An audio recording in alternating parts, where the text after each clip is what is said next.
Hello, कैसे हैं आप सभी? आई होप अच्छे होंगे। अब क्योंकि आपको हम जो बोले थे कि third shift and fourth shift का आपको हम रिव्यू देंगे, तो थर्ड शिफ्ट का नहीं दे पाए इसलिए क्योंकि हम सेंटर पे लेट से पहुँचे ही थे। तो लेट से पहुँचे, गए एग्ज़ाम देने तो यही सोचे कि अच्छा कोई ना जो अपना शिफ्ट का है उसका रिव्यू दे लेंगे बाहर निकल कर। जो कुछ बाहर जो स्टूडेंट होंगे वो सबसे पूछ लेंगे और अपना वो चीज़ करके दे लेंगे। फिर बाहर निकले तो एक मन किया कि जाते हैं रूम पे अच्छे से मतलब तब तक हम देखिए सब टोटल लिख लिए हैं। तो ऐसा किया कि लिख लिए सब, सोचे हैं कि रूम पे जाके अच्छे से रिव्यू दे लेंगे। क्योंकि क्या ही पूछे बाहर, क्योंकि ऑलरेडी हम दिए हैं थोड़ा बहुत, वही है जो याद नहीं होगा वो चीज़ वो बता देता, बट फिर हमको लेट हो जाता। इसलिए क्या किए कि हम रूम चले आए। और रहा बात फोर्थ शिफ्ट का, तो ठीक था। इंग्लिश हमको ठीक लगा है, ईज़ी था। और क्वांट भी सही था, रीजनिंग तो ईज़ी था। मतलब क्वांट थोड़ा ईज़ी टू मॉडरेट था, बट फिर भी सही था।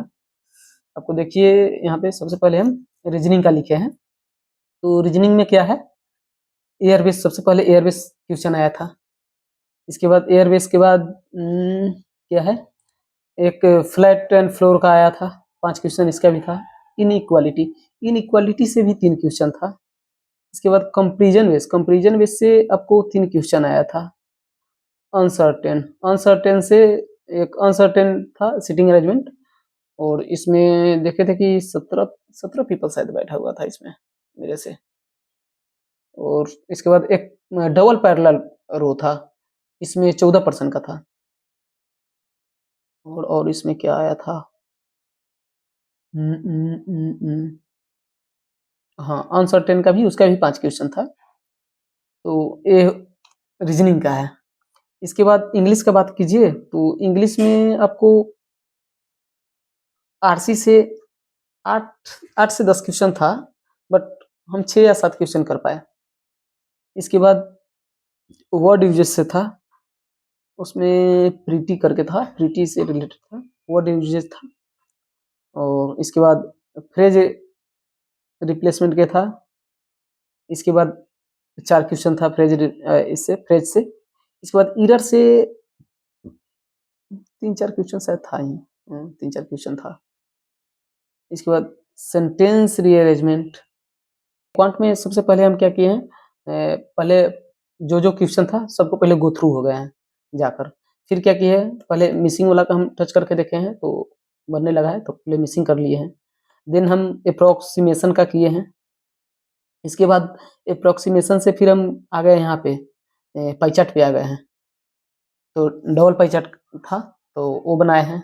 देन क्योंकि हम सबको तो एक बार एक झलक देख लिए थे सब क्वेश्चन को, तो फिर बार ग्राफ को हम जाके बनाए हैं। बार ग्राफ में भी वेज का निकलना था, सॉरी नॉन वेज का निकलना था। वेज और वेज प्लस नॉन वेज मतलब टोटल का दिया हुआ था, उसमें से नॉन वेज का निकलना था। इसके बाद Q1 Q2 से आया था। इसके बाद एक कैसलेट था, तो प्रॉफिट एंड लॉस से था, तो कैसलेट बनाए हैं। और एक टाइम एंड वर्क से बनाए हैं। बाकी 1-2 और शायद किए थे अर्थमेटिक में। उसके बाद मेरा टाइम आउट हो गया है। तो यही है ओवरऑल मेरा,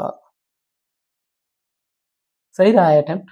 अब क्या रहा है अब देखिए कितना मार्क्स आ रहा है मार्क्स कितना आ रहा है, कैसे क्या है, बट सही पेपर सही गया है देखिए। और आप लोग का कैसा, अगर फोर्थ शिफ्ट में था या कोई भी शिफ्ट में आज था, तो कितना अटेम्प्ट किए हैं आप कमेंट में ज़रूर बताइएगा। चलिए ठीक है, रखते हैं, थोड़ा हम भी फ्रेश हो लें।